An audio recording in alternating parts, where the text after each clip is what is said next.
Quand c'est les matchs comme Samuel Titi. Quand c'est les matchs comme Samuel Titi. Yo, you know what? I don't even know. Allez, le bleu, allez. So funny. What's up?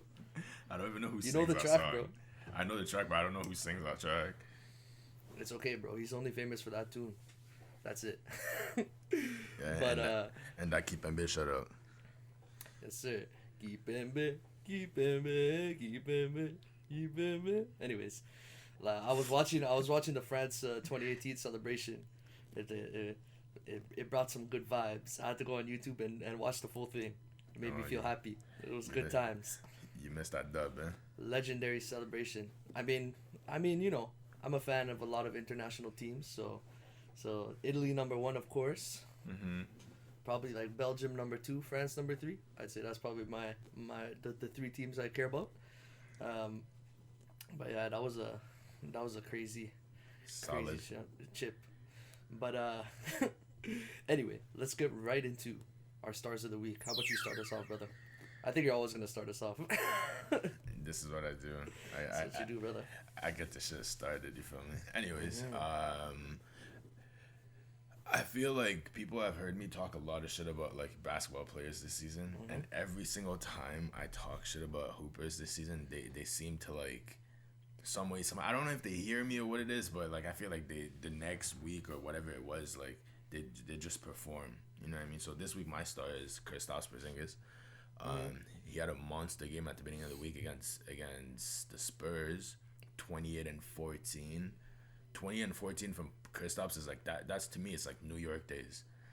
You know what I mean? Like I haven't seen that from him in a while, and at the same time I was bashing Luka because the team wasn't playing so well, and now I'm seeing he's in form too. Yeah, Luka got back in shape. Kristaps, like that to me that was crazy numbers, man.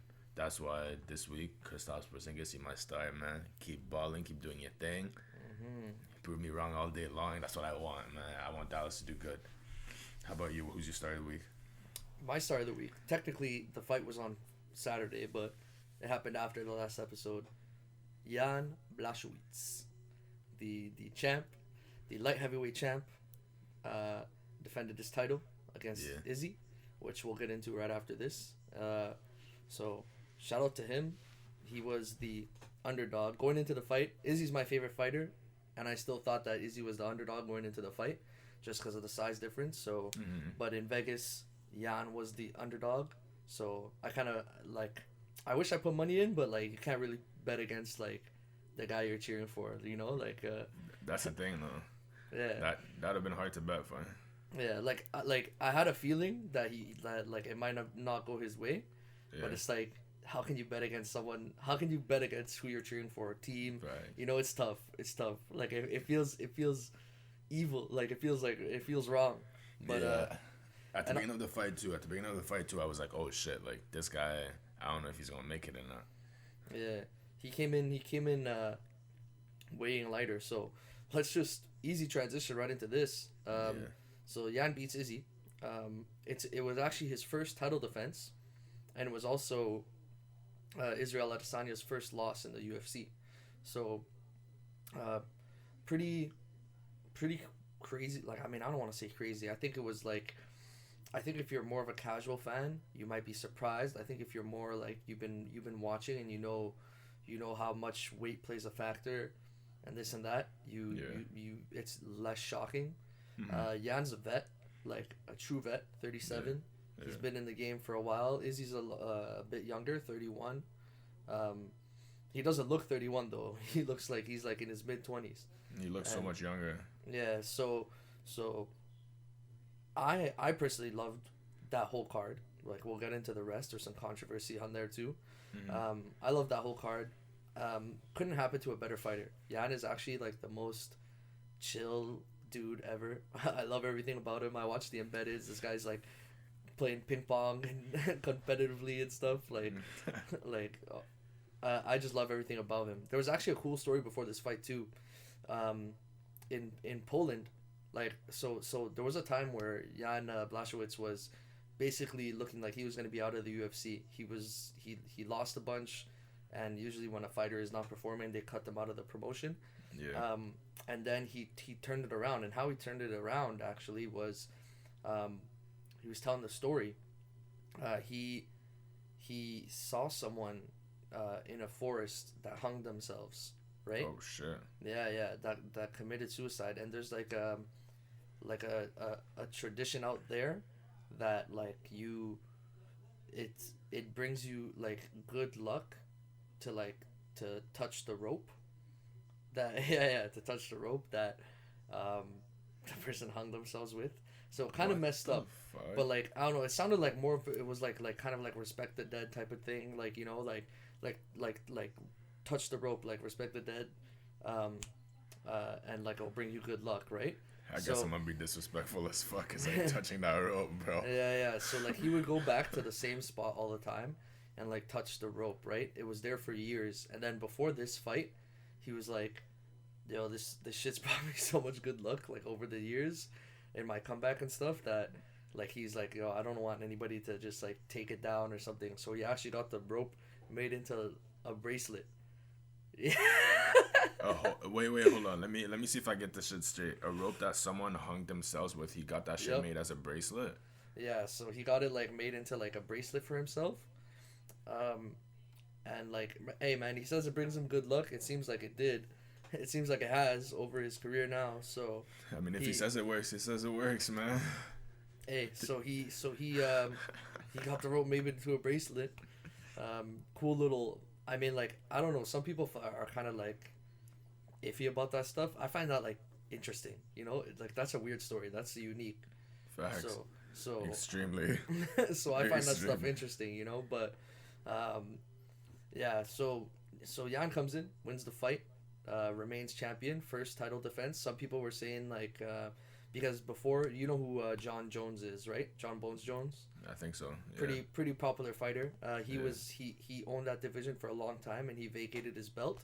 Mm-hmm. And then Jan beat a guy who almost beat John Jones for the vacant belt.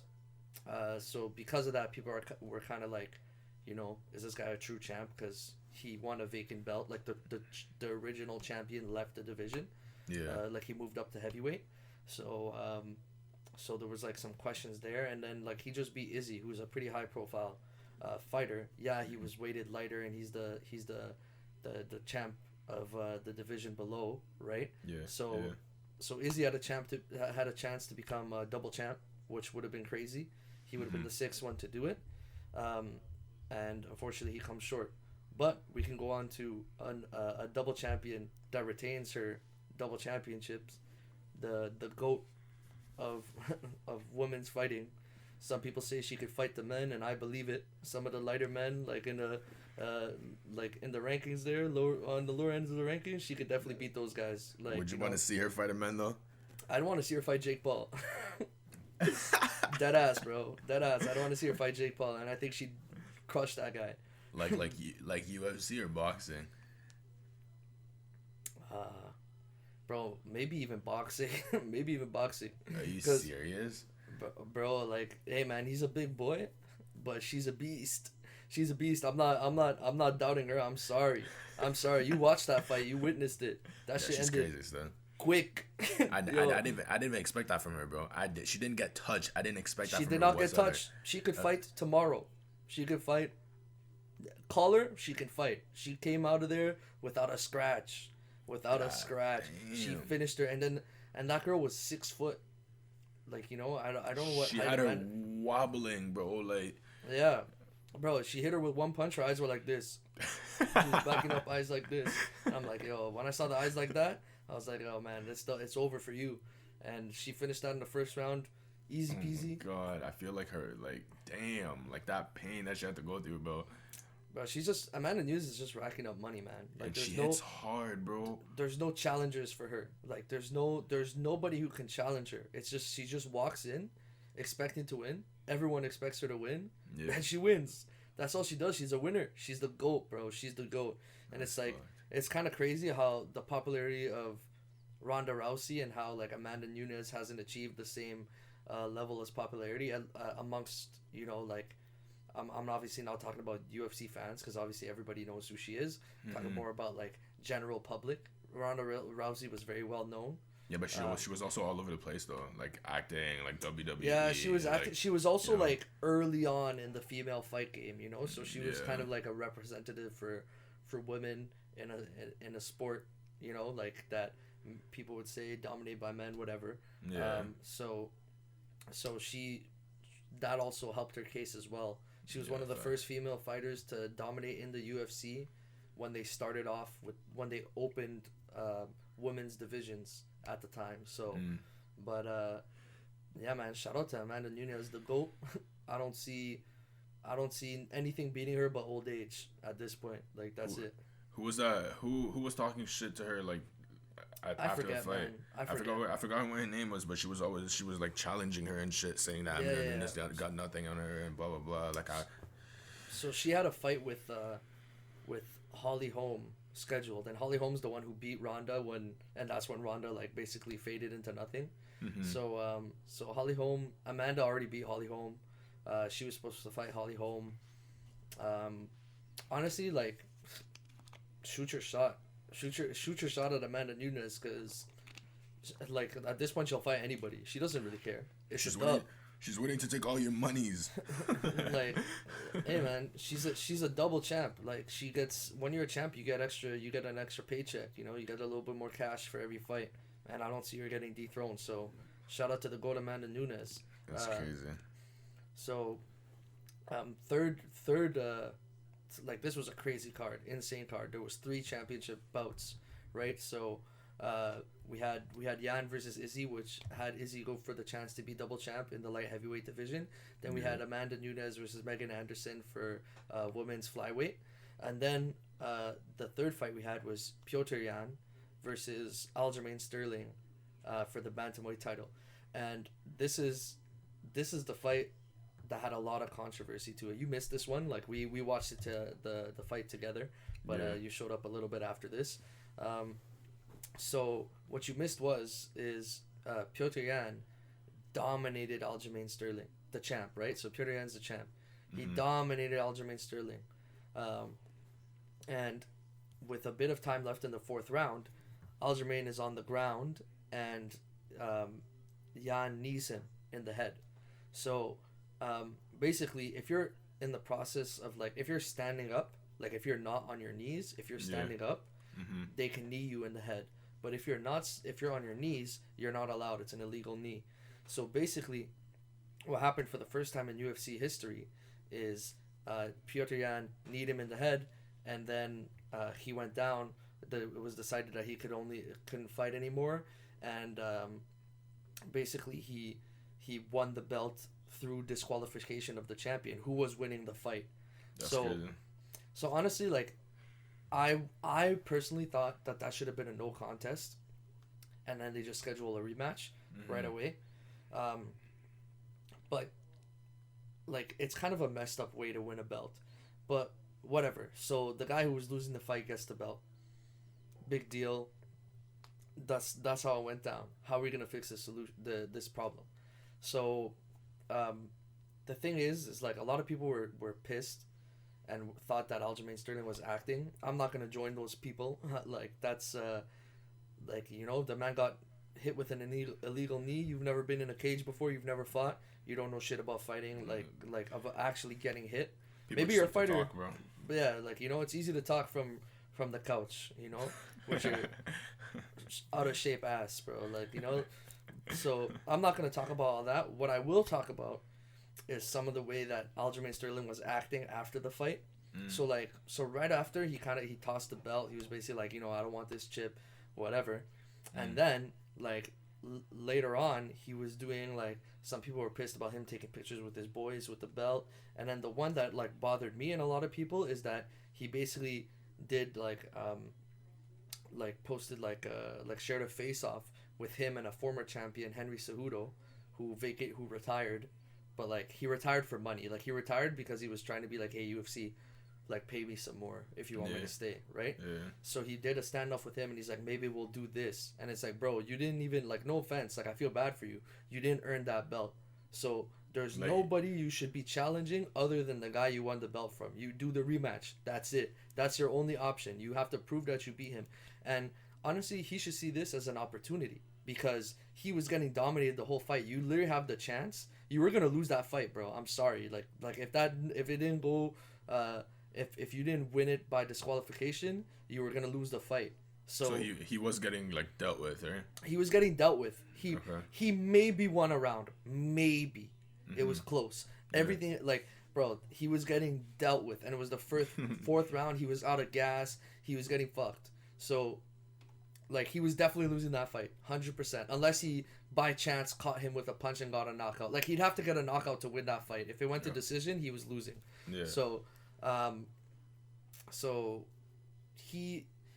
You like, you don't do stuff like that, man. It's like you won, you can't play the humble card and then play the, you know, like, yo, I'm basically the champ now, and I'm gonna have someone else challenge for the belt, especially over some bullshit like that.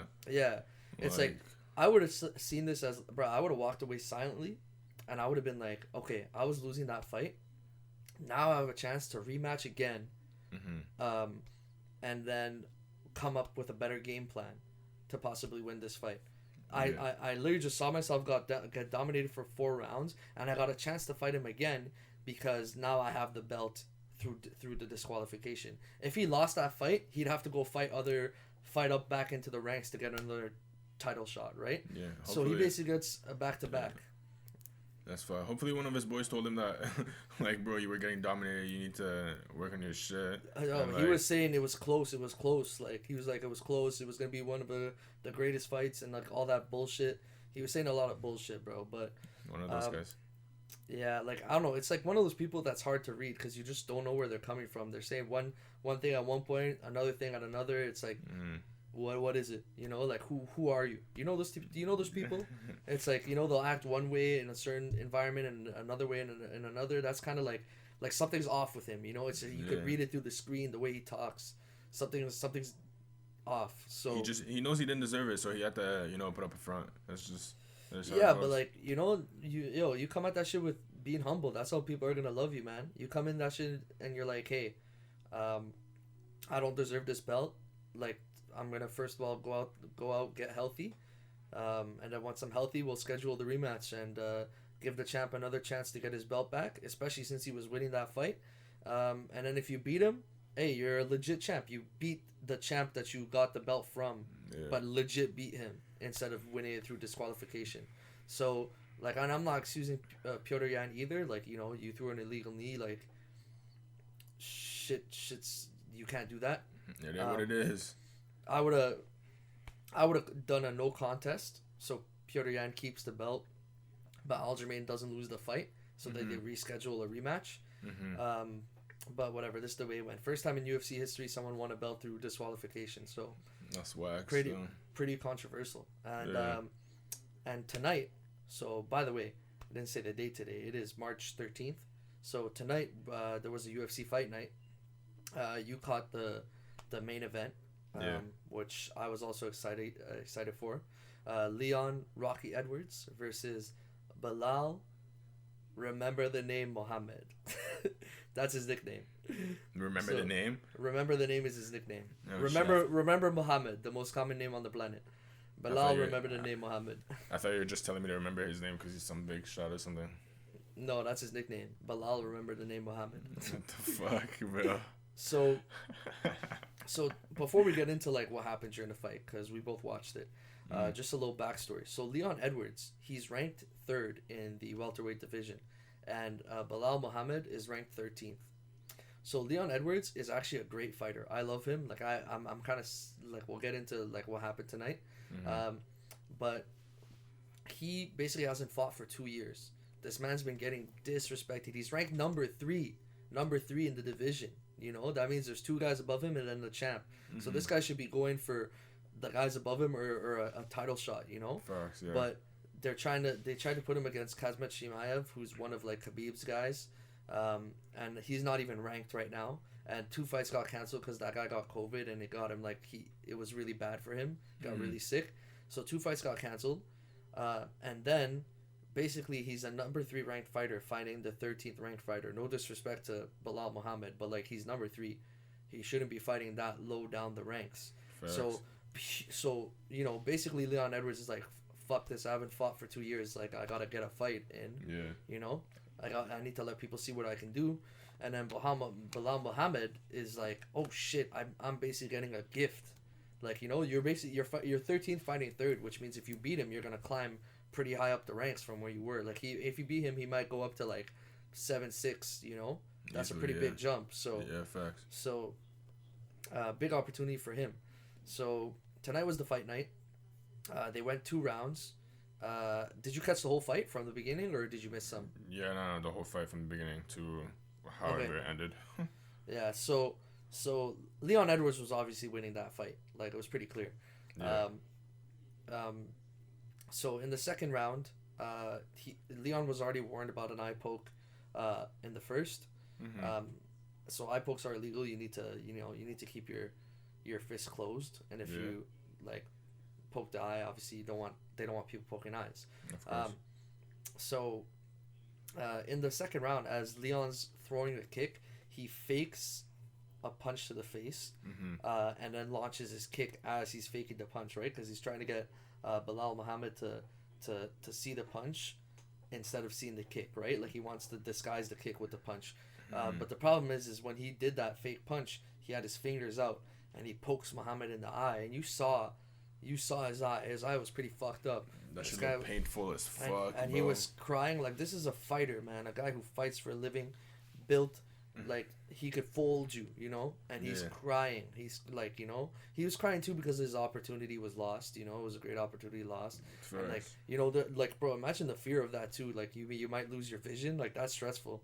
Like, so Leon Edwards gets him with the accidental eye poke in the second round. Belal Muhammad can no longer fight, and it's determined a no contest. So here's the thing for me. Leon Edwards looked great. He looked better than Belal Muhammad. I feel bad for Belal that it had to end this way, especially with a great opportunity for him. And like, some people are gonna say go for a rematch. I'm sorry, like, you know, Leon is like, it's like, give him someone higher up the ranks, please. Like, let this guy fight someone so he can get a title shot afterwards. I mean, the boy, he also hasn't fought in a minute, you know what I mean? So him fighting like that 13th. He looked great. He looked great to me. He did look good. I mean, like, yeah, he needs another fight though before he gets a title shot. Yeah, of course. Yeah. I'm saying, like, fight someone higher in the ranks and then title shot afterwards. That's what I'm saying. Instead of fighting Belal Muhammad, because if he fought Belal Muhammad, he would have probably fought Belal and then fought someone higher in the ranks and then fought for a title shot, right? Facts, yeah. So honestly, like, I love his fighting style. He's a great fighter. He's so composed in there too. My guy looks unfazed, like, unbothered by anything. Yeah, chill. So I think Leon Edwards is a great fighter. I think he's great in the division.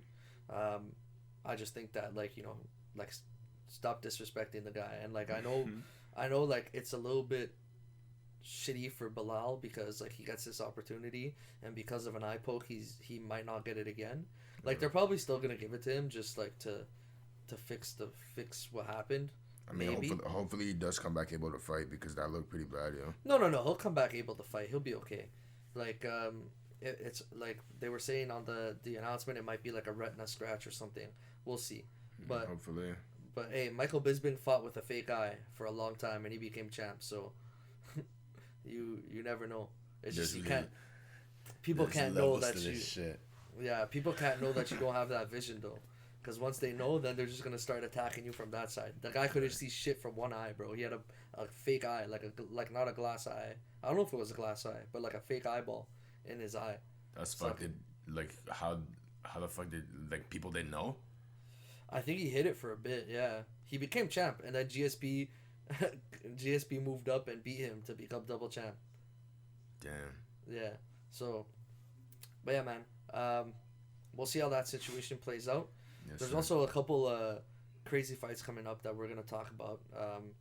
The next UFC event, which I think is UFC 260. Yeah, UFC 260. There's gonna be Stipe Miocic versus Francis Ngannou.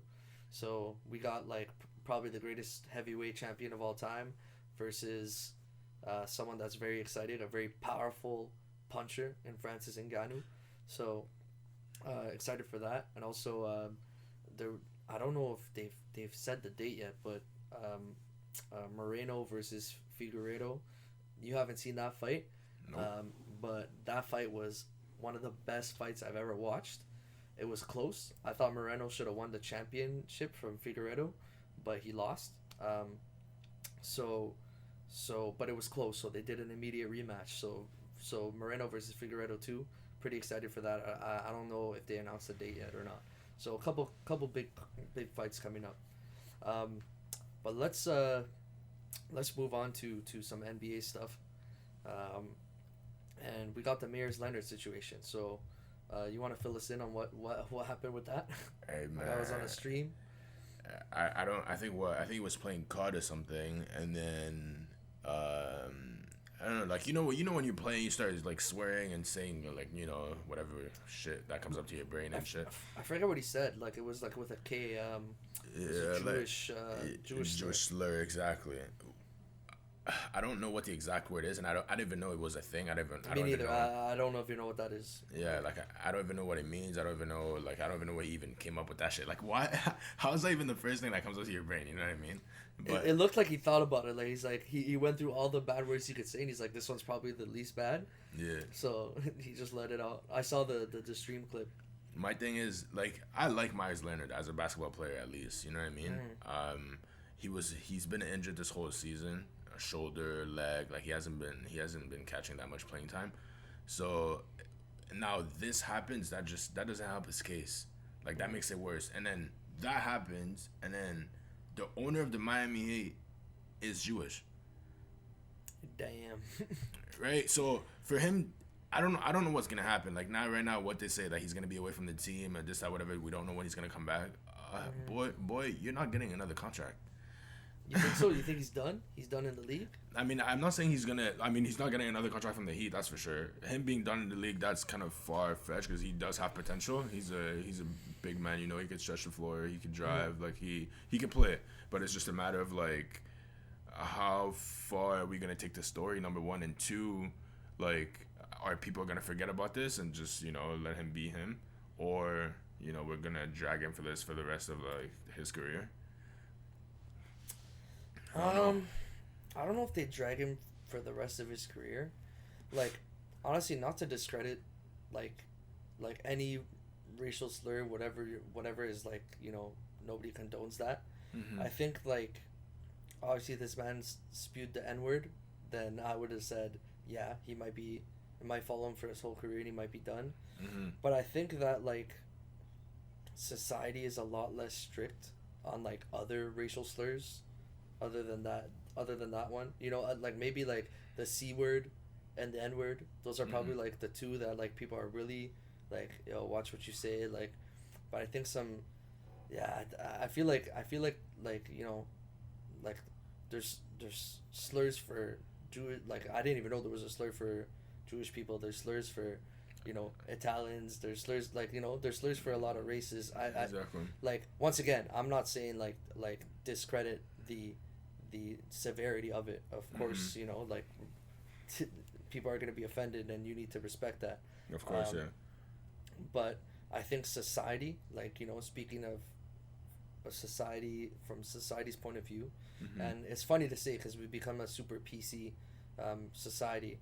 I feel like because like look, you and I didn't know the word. I think there's going to be a lot of people like you and me who didn't know the word and who might like and because of that I feel like it might just like fade with time. Yeah, so he might come out of it okay. One thing I don't like though is like, bro, isn't it funny how every fucking apology is exactly the same? It's a script, bro. It's like it's literally an exact script, like yeah. Oh, I didn't know, like I promise not to do it again, yeah, like, bro, I read that shit and I'm like, damn, bro, it's like it's the same thing.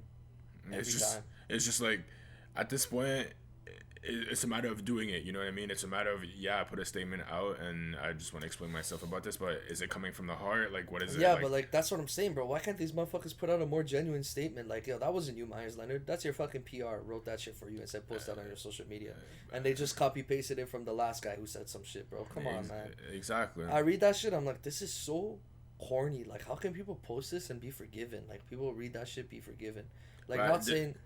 That's the thing, though. Are we forgiving him? Because cancel culture is a big thing now. So it's just like, where are we taking this?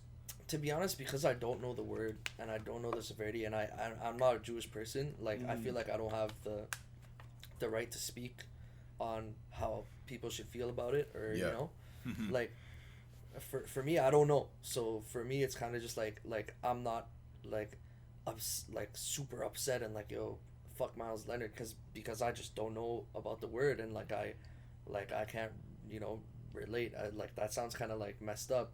Like I understand it's a racial slur and it's wrong, but like I don't, like, you know, miseducation on my part, I guess. Like I don't know the word and I can't pretend to understand how it feels to hear it. Yeah. So, you know, so I don't know. I'm sure a lot of people have forgave him. I'm sure. Yeah.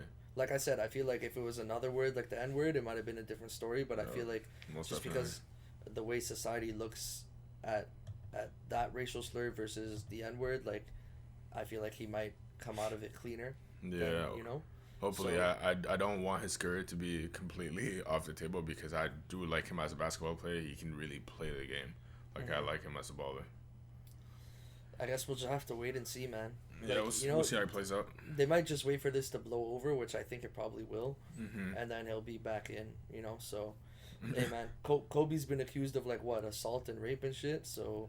And he came out okay, so you know, you never know. Let's just hope someone gives him a contract, or the Miami Heat re-sign him, or he just, I don't know. I just did they cancel his contract? I thought they just put him like away on hold. Like yeah, they just put him on hold, but it's just a matter of like what's gonna happen now.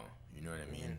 You know, like I don't know. I feel bad for the guy, but not really. But you laid actions, you got the consequences. Exactly. You know. And honestly, as a celebrity, you got to be smarter than that, man. Yeah, most definitely. You got, especially you, bro. You're streaming online, knowing damn well that there's a bunch of kids watching you. Like, hey, you gonna go viral over some crazy shit. Exactly, bro. You're a celebrity, man. It doesn't even matter if one person's watching you. If that one person records you doing that and posts it online, everybody gonna see it. Everybody's gonna know who you are. So. Yeah. Like, you know. Yeah. So as a celebrity, you just gotta be smarter, man. Just. Be smart.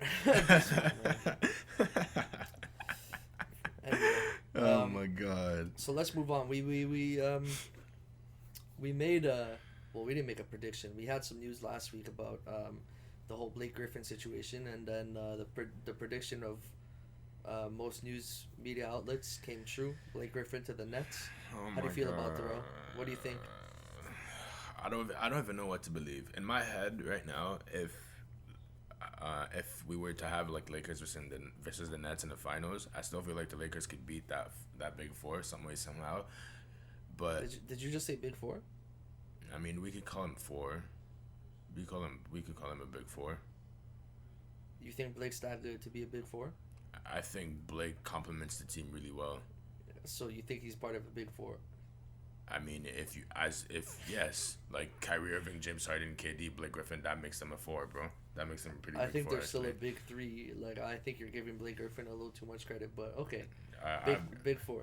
I don't think I'm giving him too much credit. At the same time, I don't feel like we've seen enough from Blake Griffin in a while. Like we haven't seen him play 100% basketball in a minute. Like Detroit Blake was nothing. We didn't see nothing in Detroit. Bro, Blake is a 3-point shooter now, bro. He's not Lob City no more. I didn't even like him as Lob City, bro. That was his hype at the time. Lob City was not even his thing. Blake can play the post game, bro. And on that team, who else can play the post game? That Brooklyn team is gonna be a problem. It's gonna be a problem. They have two of the best 3-point shooters in the league on the team, and you have two of the best freaking post players in the game. Like, this is fun. I think they have like 3 of the best 3-point shooters in the league. Yeah, I'm not even counting James Harden and Kyrie right now, which is crazy, because for me, having KD, Blake Griffin, Landry Shamet coming off the bench, Joe Harris shooting the ball, that's a problem already. They have they're nasty behind the line. That's what I'm saying. So I don't know. And then now you have to add Kyrie and James Harden to do the dirt on the backcourt. Like, I don't know, man. That team worries me a lot. Well, Harris is probably gonna come off the bench now, no? I'm not too sure, depending on how small they play, because they are they were thinking about dropping DeAndre to the bench and having Blake play the 5, and then having KD play the 4 and Joe Harris come off at the 3. So that could work depending on who you're playing. because Blake is not the biggest man in the league. Also, like he'd have to deal with like Joel and like Jokic and depending on who they're playing, you know. So him playing the 5 is not. It's not a bad idea, but it's not suitable for every single team, you know. All right. It's all like we'll see how it goes during the playoffs. Yeah, like I think like it's cool. I think some people are a little bit too excited about it. I don't know if I think Blake's best days are behind him. I think calling them a big 4 is a little extreme.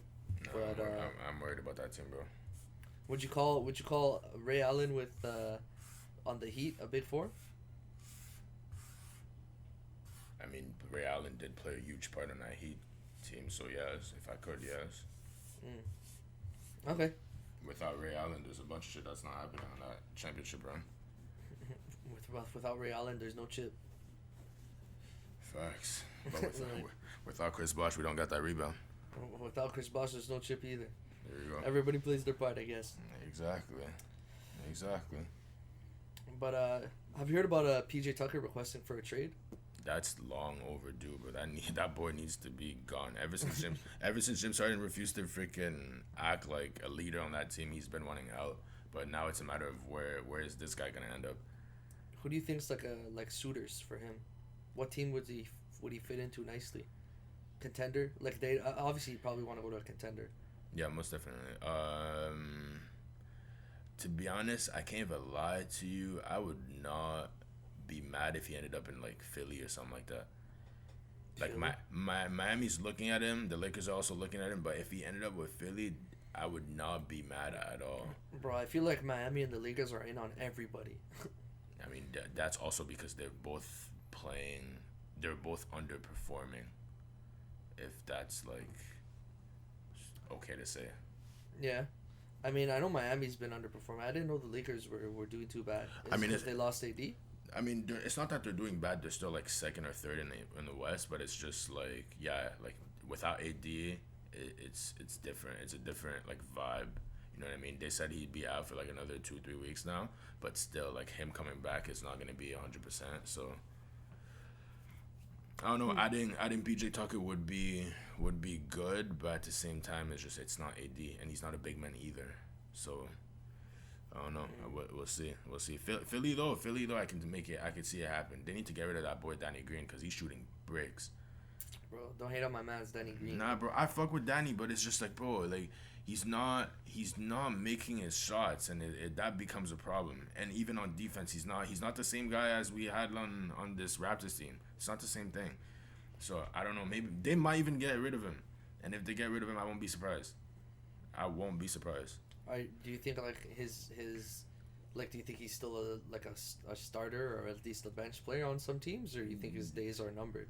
No, I feel like if you put him on a young team and like put him as a vet, let's say like a role player, you know, like teaching these young guys or whatever, like yeah, maybe he could be like really good, but on the championship team, Danny Green, I don't know if I still have faith in him into like making shots. Like it's tough. Like you don't have much to do on that team. You play defense, you make threes, and that's pretty much the Danny Green playbook. Exactly, and there are players on that team that are already doing amazing at it. Like Tyrese Maxey's playing good, Seth Curry's playing good. So like, I don't know. There's people available in the market where you could get something for Danny Green, I guess. You know, I would give it a shot at least. Maybe you swap them and then you add like a little something extra. Exactly. To get PJ. Yeah, most definitely. I would not be surprised if he ended up in Philly, to be honest with you. But Miami. That's who you're favoring? No, because I haven't heard anything about Philly wanting him. But like, you know, it'd be dope to see him out there. Because right now I'm thinking about like this whole Brooklyn and what's gonna happen in the East. Like if there's one team that I can see take Brooklyn to at least 6 to 7 games in a series, it would be Philly. But that once again, that's with a healthy Joel Embiid. And we'll get to that. And a solid squad for sure. Solid squad for sure. So we got some other trade rumors here. We got looks like the Knicks are looking for a guard. Mm-hmm. Terry Rozier or Alonzo Ball to the Knicks. Yeah. What do you think? Who do you think fits better? Who do you think it's better for? Like, how do you feel about that? I think, well, we're comparing like Lonzo or Terry Rozier. Yeah, or like how they fit on the Knicks and who the Knicks should go for. If the Knicks have to go to someone between Terry Rozier or Lonzo, I think it would be Lonzo. They did have to go for Lonzo. I think they got enough scores on that team, but they don't have playmakers. You know what I mean? And you add Terry Rozier, you're basically adding another scorer, at least in my opinion. You add Lonzo, you're adding someone that can make plays and score the ball, but he can make plays better than he can score the ball. But I mean, I gotta apologize to Lonzo too, because he's picked it up. He's been playing well. it's like we talking shit about these players and they hear us, and then Yeah, they, bro. We'll get to the Leafs too. I think I jinxed them motherfuckers. So you think Lonzo fits better? Yeah. I'd have to agree. I've seen. I think Terry is the better player right now. Yeah, but, most definitely. Yeah. But Lonzo's young. He's got some potential. If you guys could re-sign him, that's the thing. I don't know if he'd stay. I doubt that. I seen Julius Randle's playing well out there. Obi Toppin's not playing bad either. RJ Barrett just dropped a career high 32. You know, like the team, they're doing good now. So now if they add a playmaker, it might help them out. Yep, big time. Are they in the playoffs? Are they a playoff team right now? I think they're in the playoff team right now, and they got Derrick Rose coming off the bench, so it's not. That was a good addition. D Rose. Yeah, that was a really good addition actually. Yeah.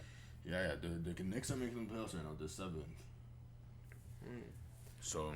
Knicks fans excited and shit. Yeah, I saw them celebrating, like I forget what it was for. Like they beat somebody. They were celebrating. Bro, them motherfuckers haven't seen a playoff like entrance in so long, bro. Bro, they're the Leafs of the NBA, bro. They're literally like the team with the biggest fan base that just doesn't do shit. It's like there's one of those in every sport, bro. It's like the Cowboys in football, the Leafs in hockey, the Knicks into basketball. Someone was saying during the All-Star game last week, like, do we think Julius Randle has the potential to be like that guy? I don't know. Isn't he a little bit on the older side? I would not bet over 27, 28. Because I feel like RJ is the future of that team. You think so? I think so. I think like he's gonna be like one of those like slow burner guys. You know, it's just like slowly but surely gets better and better, and then all of a sudden he's 25, like looking nice out there. You know? Yeah, facts. I feel that too. If someone has to carry a franchise between them two, it'd be RJ most definitely. Yeah, I think Julius is kind of just like he's reaching his like, you know, vet peak. Like, you know, he's been in the league now. He's got some miles on him. Like, he's got the experience, and I think that's like where he's coming from, because he kind of came out of nowhere. I didn't really know too much about Julius Randle, to be honest. He was drafted by the Lakers. He played in like Kobe's last years or something. Yeah. I remember I was seeing like them posting all the players that the Lakers got rid of who turned into something. Yeah. But hey, when Bron says go, you go. When Bron says wipe your feet on the carpet before you leave, don't let the door hit you on the way out. Shut the fuck up. You leave. You leave. Bro, you ain't even getting a limo, bro. You're getting a taxi, and you pay for that shit yourself. Get to the airport by yourself, boy. Fucking Julius Randle. Watch, we're talking shit about this guy right now. He's gonna come up next week and drop like 60. I mean, he's been playing good. He's been playing good anyway, so like we could only jinx him bad. Yeah. But he's been regularly good. So he dropped a triple-double yesterday. I saw that, and then RJ dropped 31, right? Yeah. So, hey, like I liked RJ coming into the league. He had a rough first season, but I think he's gonna be. I really think he's gonna be one of those like slow burner guys. Like you won't see him coming. Maybe. Like, I think he might have a moment like Jamal Murray in the playoffs last year. Yeah. Maybe he'll be better than Jamal Murray. Who knows? But, like one of those moments. I think he'll have a season like that where he just, like, has a great season. You're like, oh, shit. Like, RJ's good now, you know? So. That's another boy that's been freaking struggling this season. It's horrible. Who, Jamal? Bro, he missed, like, 17 shots in a row before making his first shot tonight. It was, like, within the last 2 games or 3 games, he missed 17 shots in a row before making a shot. I wonder what would have happened if he didn't get that injury. Remember my guy was in form. You said it. Remember? When I saw that leg pop, I was like, You said it. I mean, honestly, bro, like, I feel bad for him. They overworked the fuck out of that kid in the playoffs. I mean, overworked the fuck out of him. They had to deal with the freaking... they were down 3-1 in both series, weren't they? Yeah, but, like, I'm saying, like, in the Lakers series specifically, like... Jokic kept fouling out all the fucking time. So it was literally Jamal Murray. Bro, I was watching those games. I'm like, bro, this guy's getting like knee to the stomach, falling, and as he's falling, he's putting the bucket in the ball in the basket. I'm just like, what the fuck? Like, bro, Jamal Murray, that playoff run was like some of the greatest basketball I've ever seen. Yeah. And like I'm not trying to gas him because he's Canadian and he's from Toronto. Like that was fucked. Yeah. I was watching him. I'm like, yo, this is some of the best basketball I've ever watched in my life. He was fucking ridiculous. My guy had 2 insane highlights in the same playoffs, bro. He had the spin around. Who was that on? Rudy Gobert, I think. Was it Rudy? Yeah, Rudy Gobert.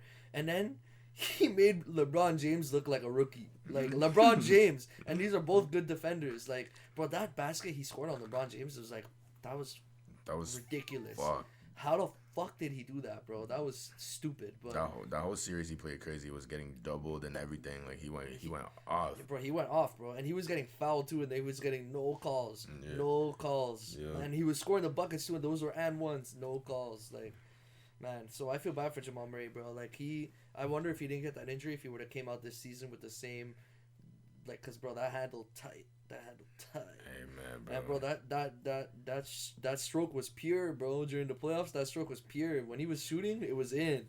Whenever that guy was shooting behind the line, it was a bucket. I remember that shit. It was like literally every time he shot, I saw that little fucking sweatband here come up.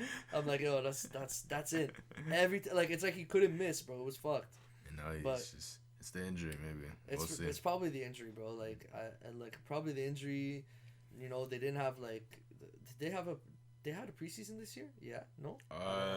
No, but they had a short training camp. But once again, it's like it's not the same. It's not the same. Like this season has been rushed. Yeah. So a little bit like he has less runway to get into shape. So I feel bad for him, but who knows? We'll see how. Like Jokic is putting some MVP numbers, so they're okay. The Nuggets should be okay. They just need Jamal to step it up a bit. Yes, sir. So last thing for some NBA news.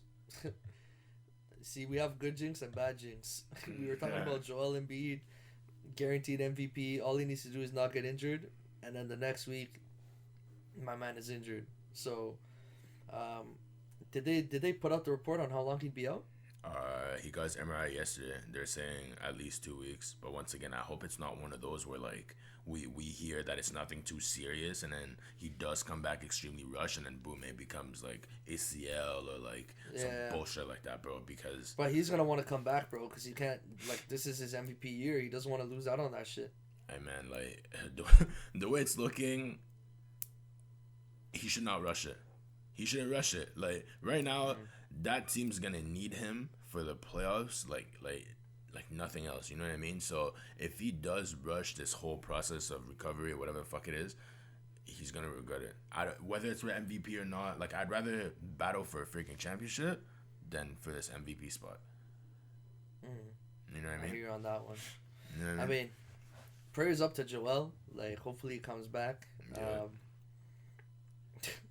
I feel bad for the guy, man. Like, once again, I've said it before, I'll say it again. I don't love Joel Embiid. I don't really like Joel Embiid that much as a player.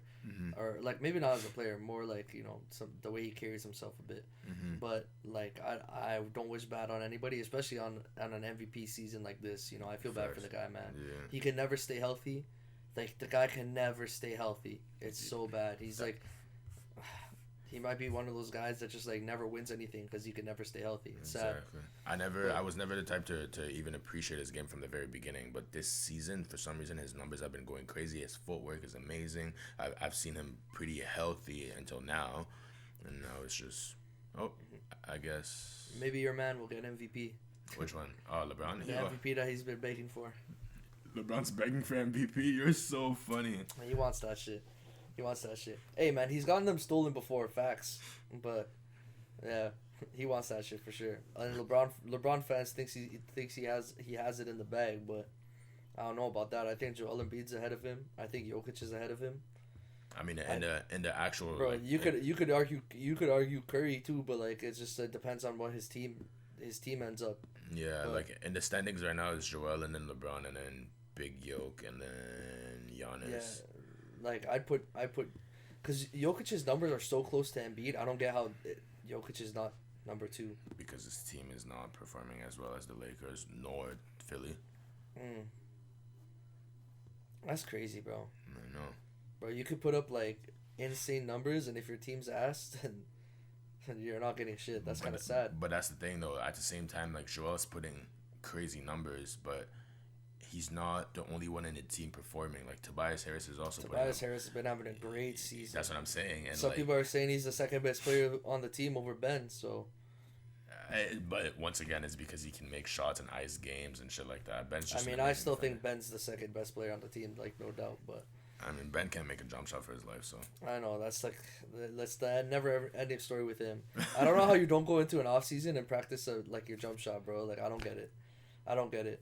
Like, if Blake Griffin can turn into a shooter, you could turn into a shooter, bro. I'm sorry, bro. There's no excuse. Ben Simmons fans defending this guy like he can't learn how to shoot, bro. Like, you got the greatest trainers, basketball trainers on planet Earth, readily available for you. Whatever you need, you can tell your GM, like, yo, get me this guy, that guy, pay him and get him over here to train me how to shoot. Facts. But my guy, like, and he's known about this jumper issue for what now? It's been at least like 3 seasons. So yeah, easily. You have like 3 off seasons to train that shit, bro. I'm sorry, man. I'm sorry. Like, Ben Simmons, talented guy. All you need is a fucking jumper, bro. That's it. And then you could be one of the best players in the league. Yeah. But nah, you don't want to learn how to shoot. Like, fuck, bro. I mean, at the same time, he's such a frustrating player. Exactly. At the same time, like, it's good that they did get Doc Rivers as a coach because he's using him really, really fucking well, bro. Like, he doesn't, like, he might win the defense player of the year this year. Exactly, which is not bad. Like, he's a good defender, so he would deserve it. Yeah. All right, brother. Let's move on to some NHL stuff. Yeah, tell me about your fucking Leafs that just got smacked up, apparently. But so we have the Joel Embiid situation. We also have the Leafs situation. So last week, my cocky ass, the Leafs sweep Edmonton 3 games straight, domination. I call the episode Edmontoy because we toyed with them. And what happens? We lose to fucking Vancouver. Ass. We slapped up Vancouver before. We also talked about slapping up Vancouver before. Wait, hold up. Did we not call Vancouver the worst team of the division? Oh, no, the Sens. We call the Sens. Yeah. They're probably the second worst team in the division. Yeah, okay. But, I mean, we lost to the Sens, too, and they're the worst. The Leafs are still the best team in the division, for sure. Like, that's the thing. Like, I'm not too upset about these losses. Especially, the thing is like, other than the loss that happened tonight. Yeah. Every loss, the goalkeeper's been standing on their head. Like, Vancouver and Winnipeg. Connor Hellebuck, who's the Winnipeg starting goalkeeper. I think it's arguable that he's the best goalie in the league. Like, he's fucked. Like, the Leafs... excuse me. I was watching those games, and every time I'd look away from the screen, because, like, sometimes, I do other stuff while I'm watching games, and I'd look back, the Leafs would be, like, have, like, 35 shots, and I'd be like, how the fuck are you guys losing right now? Yeah. And, like, I'm seeing some of the chances they're getting too, quality chances. William Nylander, like, the game they won, which was a crazy game, by the way. I saw that, actually. You saw the highlights? I sent you the Tavares to Nylander goal. That was Tavares literally deked the whole squad. How did he past make that it while pass? getting hit? How did he make that pass? The highlight I sent you, it wasn't the greatest one. There's another angle from, like, behind the net where you see him getting hit and tucking it past the guy. Yeah, I saw that. You saw that one? That was fucked. That was, like, what made me go, like, oh, shit. And also the whole play beforehand where he's just, like, John Ferris got some nice hands, bro. The speed doesn't match the hands, but when he's got the speed going... I can't even lie to you, though. I kind of wish I watched that game. Because even that game winner was disgusting. Bro, Matthews overtime winner. Ooh, ooh, ooh, ooh, he made that shit look so easy. He made that shit look so easy. Backhand, boom, top bar in, bro. Like, oh, that game was crazy. That was a crazy game. Yeah, Could have gone either way too. Yeah. But tonight's game shit show. What happened? You see this face? But what the fuck happened? COVID, players, injuries. Bro, what's the deal? Like, it was like back and forth. Mm-hmm. I actually like took a picture. If you might have seen it if you follow our social media, I took a picture of like me like watching the UFC event and like the Leafs game and like jotting down some notes for this episode. And when I took the clip, the Leafs were down 1-0, and within 5 minutes they came back 2-1. So in my head I'm like, yo, the lace them up jinx, you know, it's good for them. They're lucky because I took a little clip. You know, you got too comfortable. You got way too comfortable. And then it just went back and forth for a bit, and then like Winnipeg just destroyed us, and like we were taking stupid penalties. We got a penalty because the coach was like cheesed at the ref, and then he got a bench minor. So if you like swear at the ref and stuff, they'll give you like an unsportsmanlike penalty. Mm-hmm. So we already had a penalty. So he was screaming at him for the penalty and got another penalty. So we were down 5-on-3, I think. So yeah, just a shit show of a game. So other than this game tonight, like this game they played bad and they deserved to lose. Like it was a rough game. Yeah. But other than this game, the other games from what I saw, like I was like in and out of the games a bit this week. Like they were peppering shots and the keepers were just they were just on point this week. So I'm not too upset about the losses. We're 1-4 in our last 5, which is not great, and we're losing to like because we destroyed Edmonton. They fell out of the second position. I think Winnipeg is second in the division right now. So we played Winnipeg 3 times. We lost 2 games and won 1. So that's not the greatest thing when the team right behind you, you're giving them points, especially in a division where you're only playing teams within that division. Yeah. So that's a little rough. But the Leafs are still in a good state. Like I've liked what I've been hearing from the team. Austin Matthews was talking about how he doesn't care about like Rocket Richard and things like that. Like all he's focused on is winning as a team and getting a chip, which like you love to hear that from players. At least I do. Especially your superstars, yeah, most definitely. Yeah, and Jake Muzzin, who I love. How do you feel about Jake Muzzin? Like, you know, I see. I like him, bro. Hustler.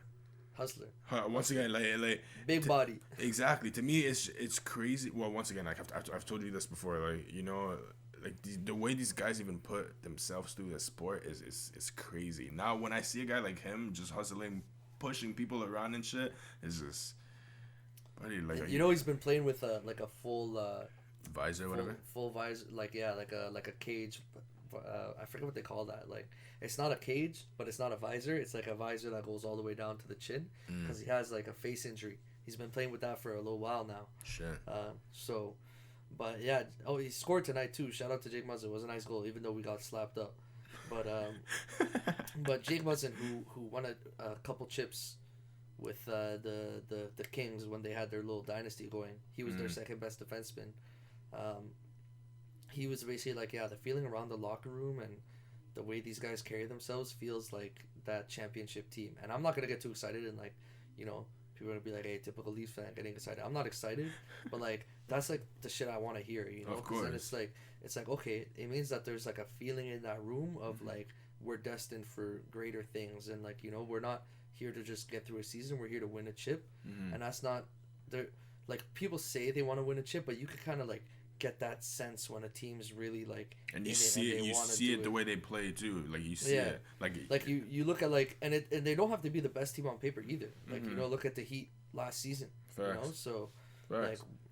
like so they got that feel to them, you know, and like hopefully I'm not saying this and then they keep going on their losing streak because yeah.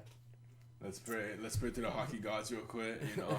Hope that the Leafs perform in the playoffs and yeah. Hey bro, the hockey gods are a real thing, eh? You know, people say that all the time. Hey man, I believe that.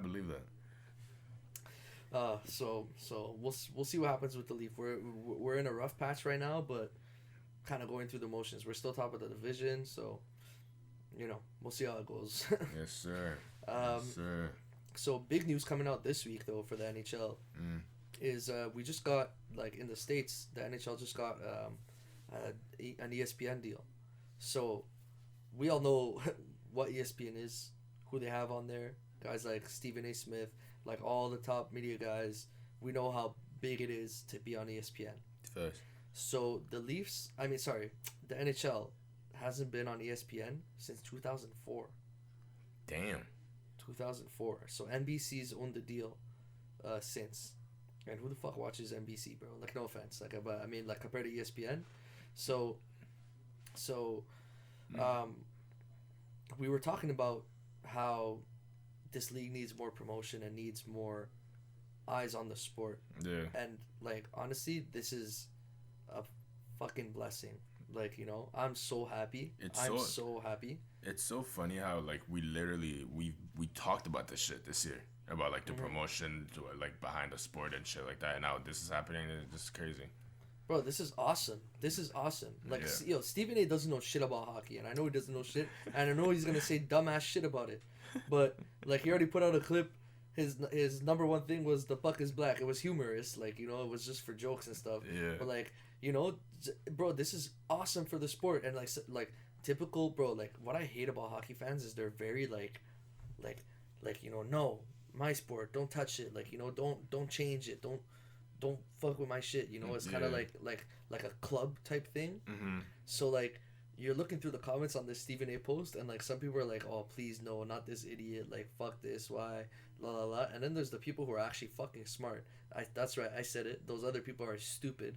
The people who are actually smart being like, yo, this is amazing for the sport. This could not be better for the sport. Because it's true.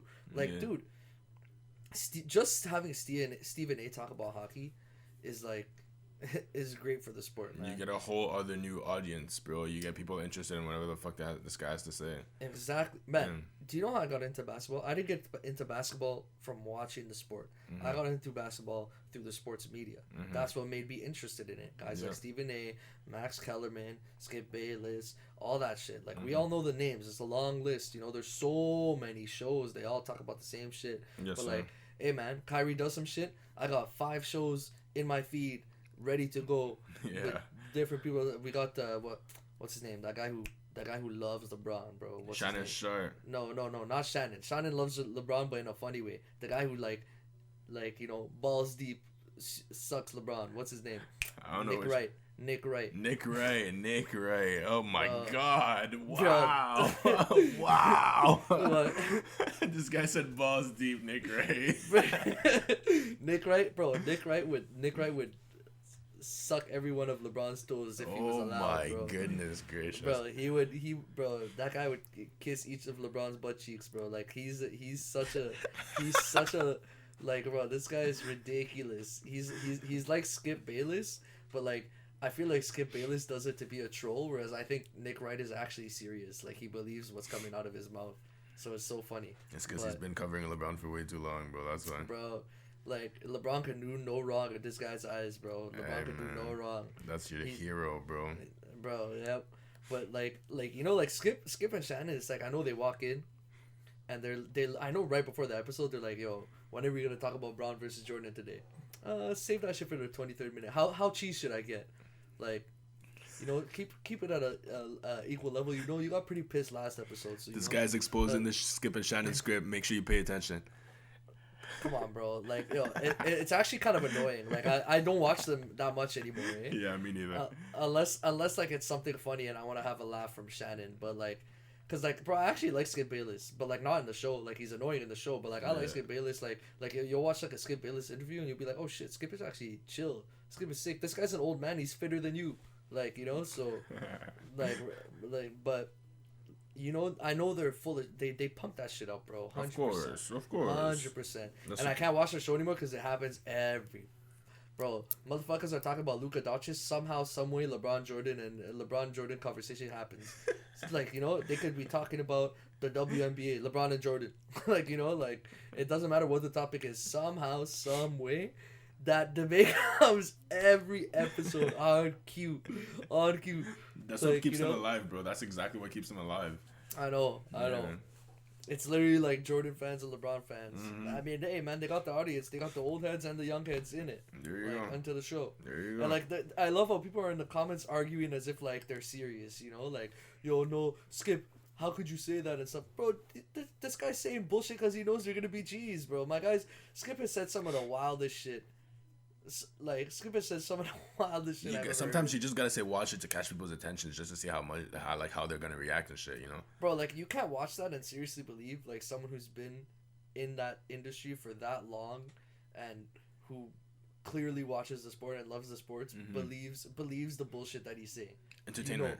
Bro, you watch like Chris Bouchard on that show, and he's like all of us. He's kind of just like on the side, like smiling, like, "Oh, I know what y'all are doing, but like, you know, it's a show and we're making money. I'm not gonna like interrupt." Exactly. I'm not gonna expose y'all motherfuckers. Yeah, bro. Chris Bouchard is also on the side, like,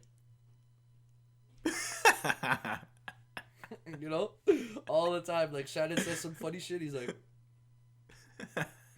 Even Weezy's on there, bro. He's like, yo, I'm gonna get Friday. Just watch this dumb shit. Yeah, that's because he made the intro. Yeah, he made the intro. Yeah. I love it when Perk is on there though. When Perk is on there though, it's a joke. Perk.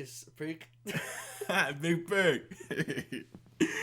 Perk is funny just because he just like gets cheesed about nothing, you know. So, yo, some guy was literally roasting him last week, and he's like. And he posted his high school, like, stats and shit, averaging, like, 30, 12, and, like, 6 or whatever the fuck it was. He's like, bro, I used to be balling back in the day, this, that, whatever. People were still roasting him in the comments, though. Nah, yeah, Perk. Oh, man. Like, Stephen A will say something and he'll be like, no, Stephen A, you're wrong, and I'm gonna tell you why. And he's got that little mouth below all the beard hair, you know, you just see the little hole open. No, Stephen A. Like, Perk kills me, bro. Perk is so funny. But, like, hey, man, I mean, this is obviously all on the basketball side, but they've got guys on the hockey side who haven't been, like, really deep covering it since 04, you know, so, and they're in the States, too, so, you know these, and it's ESPN, so, you know, these guys are gonna get some ex-players and stuff, and, like, that's the thing, right? That they have the power to get guys like Perk, Pippen, you know, Charles Barkley, Shaq, all these guys to come, like Kenny Smith, all these guys that are actually names. Like Charles Barkley is a name, Scottie Pippen is a name, like Shaq, that's a fucking name, bro. Yeah. Like, you know, I really hope they do that for hockey too, though. Like get a bunch of like, you know, legends, Hall of Famers involved in the game. Like, yeah, man. Yeah. Like they definitely could. The thing is, like, they've had guys like, I don't know if it was for ESPN, but they've had guys like Jeremy Roenick, but like he said some controversial shit and got his ass fired. But yeah, you know, they could find some people. But like this is great for the game. 7-year deal starting in the 2021-22 season. Oh, so next season. Yeah, next season the deal starts because they're finishing off their deal with NBC. Okay. This year. So yeah, man, great thing for the sport. We were just talking about this. I love it. I'm so excited. I can't wait to see like the coverage that they're gonna do too. I'd love to see Stephen A talk about hockey. The fucking that jokes. That should be so funny. My man he's starting to branch off from those other shows. He's starting to get his own show now. He got his own audience. He knows what people like to hear, especially from him. So he had to get his own shit. Like Shannon Sharp got his own shit, no? Yeah, Shannon Sharp has his podcast show and stuff, like the Club Shay. Yeah. Club Shay. Great name. But like Stephen A had his podcast too for a long time, but now it looks like he's getting like an actual show, like an on-air show. Yeah. So good for him. Anyway, on to finally some Champions League stuff. We got Juve losing to Porto on aggregate 4-4 for away goals. Ronaldo, bro. Can you get my guy Gigi a chip? No, he said nah. Can you get that's why the fuck you're here. You're the GOAT, okay? I admit that you're the GOAT. I picked Ronaldo over Messi as the GOAT. I like Messi more than Ronaldo as a player. Yeah. But objectively, I think Ronaldo is the GOAT over Messi currently, right? So, hey man, you're the GOAT. More power to you and all, but get my guy Gigi a Champions League, bro. My guy, I know my guy's popping like 7 Tylenols before the game. That back is hurting, bro. That back is hurting. He's old. He got Get the man a Champions League. He got shut down. He played against a defender that knows his weaknesses. Pepe. Exactly. Bro, Pepe, Exactly. Yo, shout out to Pepe. That guy's decorated, bro. Hey man. Decorated. Hey man, I like even before the game even started, like even the first leg, I didn't even think Porto was gonna be that nice. Second leg, I didn't even think Porto was gonna be that nice again. So now it's just, how did Porto beat Juventus? And why did GD not play? That's my question. Bro, I didn't see the highlights, but you told me that if Gigi was in there, he might have stopped some of those shots. Most definitely. But I don't know, bro. I don't know. Like, the guy hasn't been getting much PT. He's old, so I don't know. He's not the starter. I don't know. I guess I know the concept is kind of to keep it for games like that. I like the frustration, but bro, it's rough. To me, it's just games like that. Those are like lethal. Like, those are big games. You can't have you have Gigi on the bench, and then what's this guy's name? Cheshiani or whatever the fuck this guy's name is. What was it? Yeah, wait. I was texted. I don't even know, bro. I forget. I think I'm not. But Gigi is the most OG goalie on that team. Like, you have to put him on the. You have to put him on the pitch. You have to put him on the pitch. That right there was a fuck up. Maybe he was sick. Maybe he was injured. I don't know what it was, but whatever the reason is, now it is what it is. Porto made it through. Pepe shut down my boy Ronaldo. That's embarrassing, bro. I don't know if it's embarrassing, bro. I mean, it's Porto, bro. You're Juventus. You're stacked. That team is stacked. Like, they're not as stacked as maybe they were. To be honest with you, bro, I like the Pogba Juventus team more than this current team. Yeah. I'm not gonna lie to you. I like that team so much more. Like, that team was nice. Pogba, Pirlo. They had they had Morata the most. They had Tevez and Morata at different points. Wasn't Vidal on that team? Vidal was on that squad. That was their mid. It was Vidal, Pirlo, Pogba. That was like their. Marquisio was on that squad too. Mm-hmm. Barzagli and Chiellini were still peak, and they had Bonucci too. So they had three starter center backs that could rotate in. Yeah, that was a nice squad. I was when I was watching the game this season. You told me about your boy, what's his name, Chiesa, and I did not think of him to be that good, but the boy is nasty. He's nasty. The boy can play. He can play. He's a good player. He's a really good player. He ain't a superstar, but he's a good player. I mean, he's only not a superstar at the moment because of who the fuck he plays with and who the fuck he plays under. But he's really, I mean, he's really also good. He's an older player too. I don't think he's that young. I think really? You think he's young, but I don't think he's that young. I think he's mid to late 20s. Damn, no way. Yeah. No, he's been around for a bit. No way. He's been around for a bit. Mm-hmm. But Italy always has players like that, that just come around. Remember Belotti when he was having a big year, and people thought bro, remember when people thought Immobile was done and my guy won the Golden Boot, so. Yeah, I never even messed with Immobile like that. Immobile came out of nowhere too, bro. Facts. But I don't know, that national team's kind of dry, bro. We got Insigne, Verratti. We'll see what's gonna pop this summer, man. Donnarumma. I want to see what's gonna pop this summer, bro. Yeah.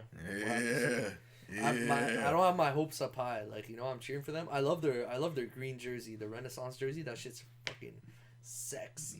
Oh my god. I own that shit, but it's the soccer jersey's too tight, bro. They're too tight, bro. Yeah. The jersey player gotta do something about it, man. Bro, the jersey player, you gotta fix me up, man. I asked him already. There's no double X, bro. I'm wearing XL. That shit fits like a medium, bro. It's snug, bro. You could see both nipples and my belly button through the shirt. You could see it all. You see it all. That shit tight. It says athletic fit. Nah, that's not athletic fit, bro. That's just lingerie at this point. That shit tight. But, yeah. This guy's fucked. Anyways, what's that other game we had? Barca losing to PSG. So how you feel about that one? You know what's funny? There's actually been rumors. I mean, I'm not surprised. I'd pick PSG over Barca, to be honest. But I think we might have picked PSG over Barca. I don't know if we did predictions on the show, but I'm not surprised. But you know what's funny? There's actually been rumors of Messi going to PSG now. So this summer it was Messi to Man City. Mm-hmm. Now Messi to PSG. What do you think?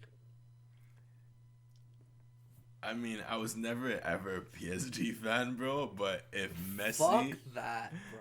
if Fuck that. fuck what? If Messi, You're down? I'm not. That team just becomes OP. Like having Mbappe, Neymar, and Messi on the same team, that becomes. I mean, it'd be cool to see Messi and Neymar together again, but like. But would PSG. I know? Like at that point, like they become extremely stacked. But it's to a point where is Mbappe staying if that's happening?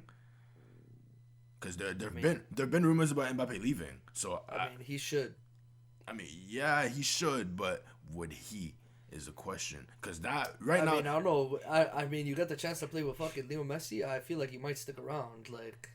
Facts. Like if you get the chance, yeah, why not? Because Messi would not play. He would not play striker on that team. He would He would either take Di Maria's spot. Are they playing Di Maria right wing? I don't know. I don't know what their formation is right now. He's been injured lately, so he's been coming off the bench. It's been Icardi, Mbappe, and Icardi, Mbappe. Who's on the right side? Draxler's on the right side.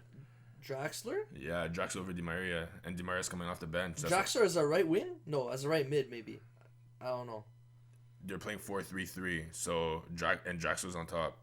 Oh shit! Mm-hmm. Yeah, well, either you'd have Messi as like on the wing, or you'd have Messi as your cam. Mm-hmm. Like he's not gonna play striker on that team. So yeah, probably not. We'll see how it goes. Yo, that's a disgusting attack, bro. That's a disgusting attack. Mbappe, Icardi, Neymar, Messi, Di Maria. Oh la la, but I mean it's got a lot of Argentina players and we know how Argentina performs. So. I mean, but now you add Mbappe in that mix, like it's just yeah. It's a deadly team. Messi coming to PSG would. But like I want to see Messi go to Man City. I don't know. I want to see Messi play in BPL. He'd own that shit. But that's why I want to see it though, because the teams are more competitive there. PSG's fucking annoying, bro. They don't like. There's no competition until they go to Champions League. Like the league is like the league is practice for them, bro. Practice. Nice. Like no, they're like Liga is not a top league, bro. Like it's just PSG that's it. It's not, but PSG is somehow still struggling in that league. That's so sad, bro. Like yeah. PSG is like leagues above everyone else. Like PSG is one of the best teams in the world, but their league is not. You know. Yeah, I mean, like, I wouldn't even. At least Bayern has Dortmund in their league. You know, like at least like Barca, they have there's Real in the league. There's Atletico. You know, there's some big teams in there too. Serie A, same thing. But Liga, bro. Who's your next? Who's the next team? Like what? Lille. Marseille, Lyon. No, Lille. Like it's Lille. Lille is first right now. PSG second. I think Lyon's third. That's what's going on. Well, fuck Ligue 1, bro. Messi, don't go there. Your career is short. Go to BPL. I know, first of all, Man City would be fucking OP too. But, like, not as OP as PSG, though. At least on the attack. The all-around team probably better, but, yeah, I want to see him in BPL. Imagine, like, Man City with Messi against Liverpool. I know Liverpool hasn't been the same as last season, but... I know, them motherfuckers have been struggling, too. They've been struggling, but they had injuries, though. Yeah. Like, Virgil was gone for a bit. Was he? I think Virgil got injured for a bit. At the beginning of the season, I think. Yeah. Firmino, I swear he hasn't been performing that well. Mane and Mo have been kind of quiet too. Yeah. So they're just having a rough season. Exactly. But yeah. So let's get into the Podbate, brother. So given that Juve and Barca are out of the Champions League, yeah. Do you think Messi and Ronaldo's time at the top is coming to an end? Do you think it's done? I want to say no, but it all depends on who would we like come up next? Like who would come up next? I mean, I think it's clearly Mbappe. Exactly. Well, Ronaldo can't be done now. I don't think Ronaldo's done. I think Ronaldo still got more. Messi, it all depends on what system. I mean, Messi's younger than Ronaldo, bro. Yeah, so but he should. But Ronaldo's more like athletic and more fit to play for multiple years compared to Messi. At least in my opinion. Yeah. You know what I mean? Yeah. Like, I mean, bro, they're still both great players. Yeah. They're still great players. They're still superstars. Like, you know, like they're still arguably the best players in the world. Yeah, most definitely. But I think that they're on that downwards. Like, I think the greatest of Messi and Ronaldo, like, ended when Ronaldo left. Real. Yeah, when he left Real. Really? I think Ronaldo's best time was in Real. Like, you know. Oh I think yeah. I think Messi's best years were around like obviously his whole career, and like I think like after Neymar left, he started having a bit of a more rough time. I mean, that boy's been on and off for a minute too. Like. Yeah, well, like Barca is just a shit fucking situation for him, bro. He needs to get the fuck out of there. I know. Like that team's been like not working for a couple seasons now. You know, like even before Ronaldo left, like Real just like pulled away because Barca was just kind of falling off. Exactly. But exactly. But yeah, like Messi needs to get out of there. I feel like BPL would be the sickest shit because I would want to see Messi play in BPL. And then when he's ready to call it a career, he goes to like MLS or something to get some American fans, maybe LA, chill out. That's what he said he wanted to do. Yeah, wasn't that in the reports like last year, like when? Yeah, but I don't think it's gonna happen anytime soon. But like, yeah, him and Beckham are chill.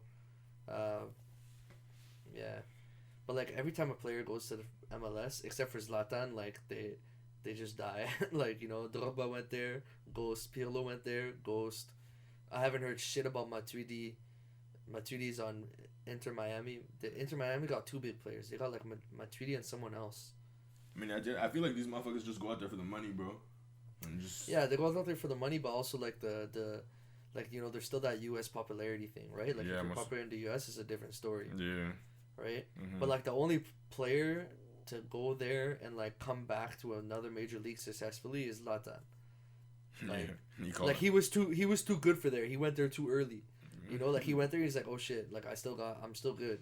Like there's some players who went there and like ended up performing there, but like I don't think they would have performed in major leagues like Giovinco and David Villa. So those are some guys who perform well in MLS. But then like, you know, like Pirlo went there and didn't perform, but I guess he was just kind of old. He went there at like 38 or some shit. Yeah, bro, Pirlo. 36. When Pirlo went there, he was basically done with the game, bro. He was done, bro. Yeah. He was old as fuck. He was done with the game at the time. Yeah. It's crazy. But it's insane. Yeah. So what do you think? Do you think like if Mbappe's up next, then I'm giving it to Mbappe at this point. Would you give it to Mbappe now? Do you think Mbappe is better than Messi and Ronaldo right now at this current moment? I don't want to say that he's better than them, but I feel like at this very moment he has a bigger impact on the game that they both have.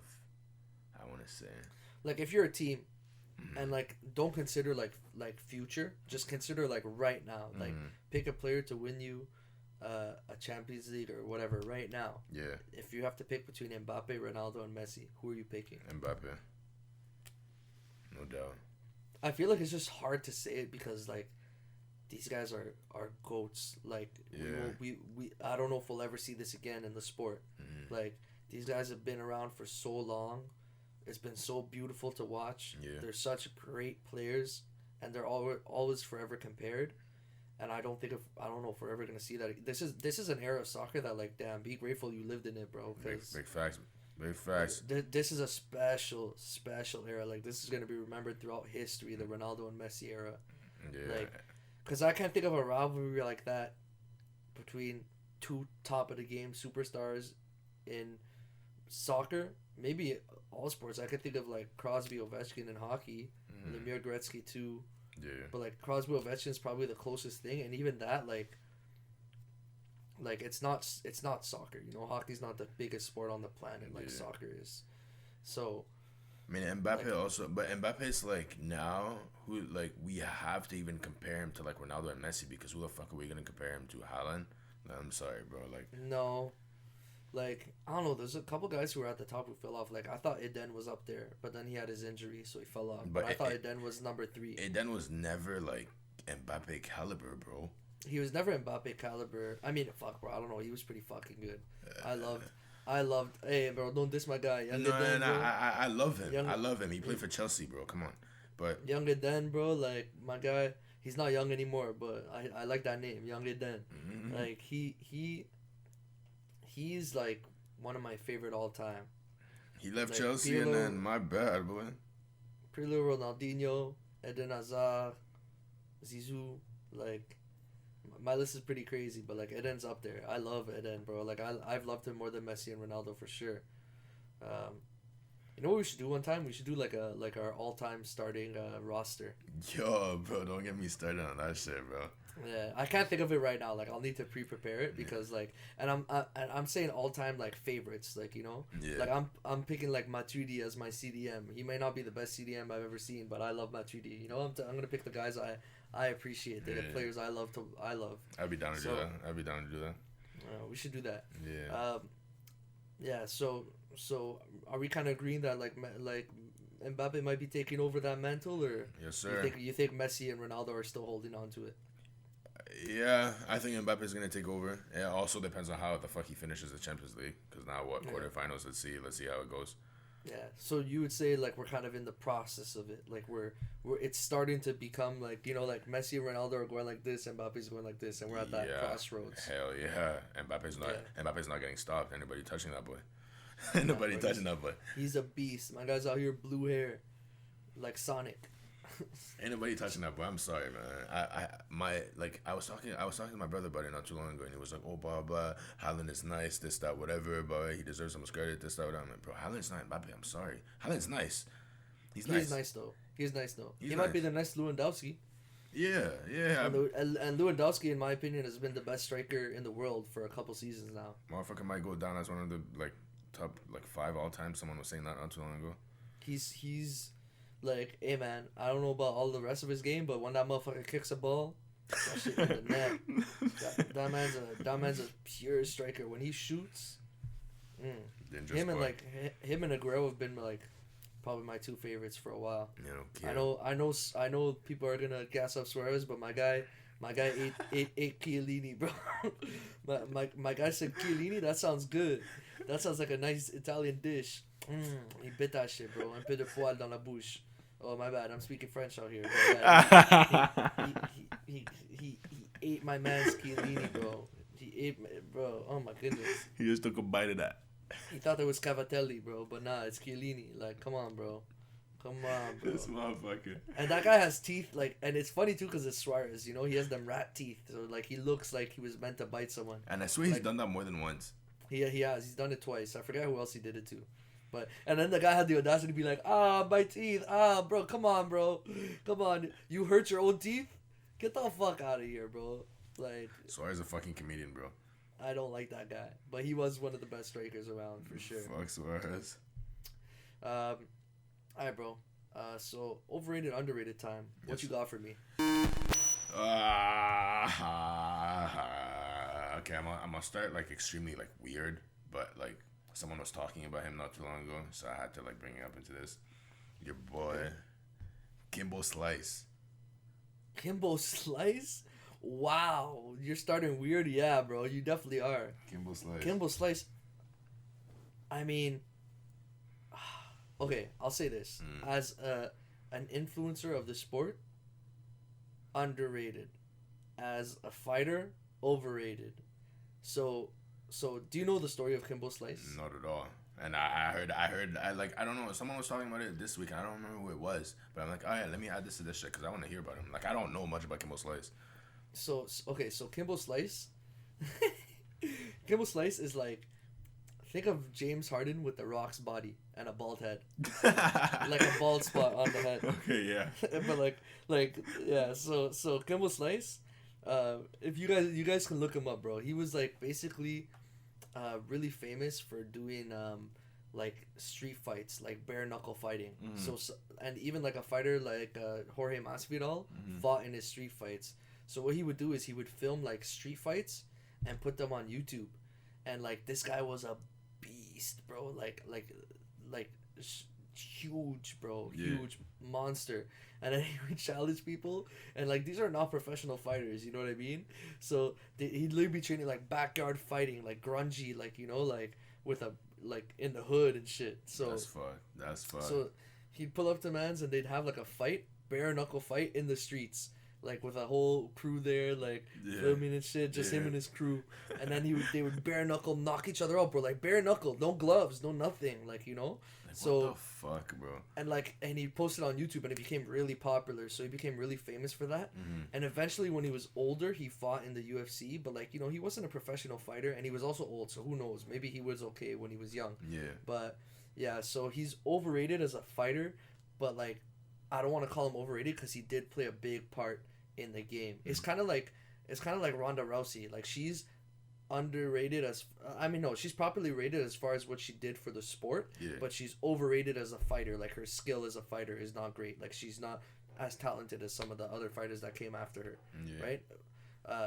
So yeah, that's the story of Kimbo Slice. Very interesting. You should actually look him up. And people listening, like Kimbo Slice's story is actually so fucking interesting. Like it's just such a weird story. It's just like hood street fights and posting them on YouTube bare knuckle, and he got popular. So yeah, I'm gonna look into that, boy. He's a character too. My guy's like bald as fuck on the top, like he's got the crown and that fucking one, and then he's got a big beard, like literally same like James Harden beard, you know, like.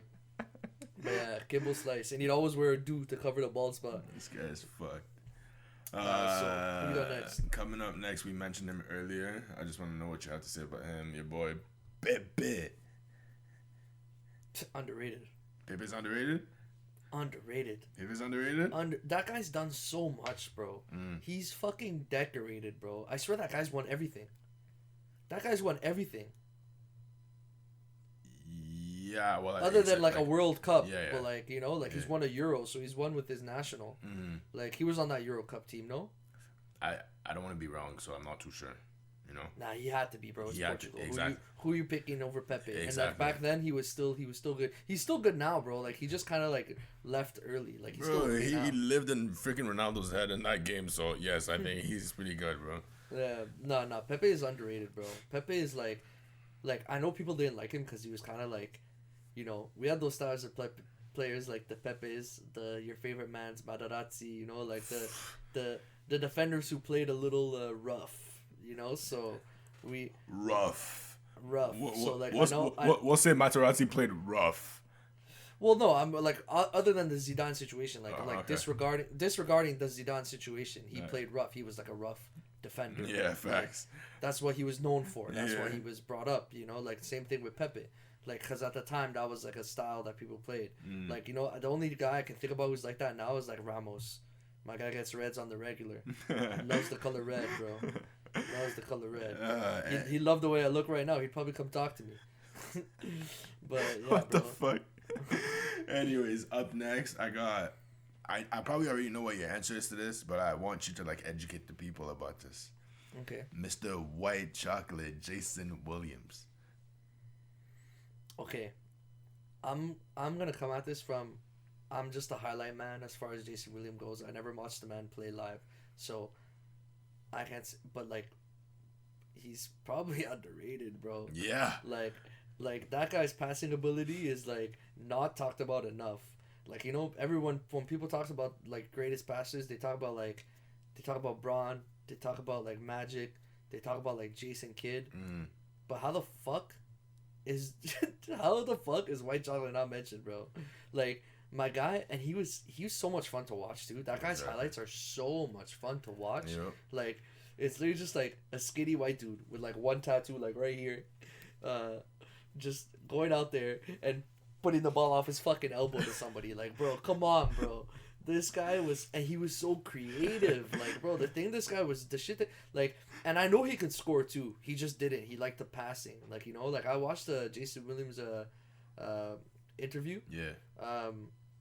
And he was basically talking about like how he saw the game and like how he was always just kind of out there just thinking about the pass. But like I see, especially earlier in his career, like he could score that ball. He just like he was always just a pass for his dude. Exactly. And like I'm sorry, just for the elbow pass alone, like my guy's underrated as fuck, bro. Like he was nice. Facts. He was nice. He just played for shitty teams like the Kings. Yeah.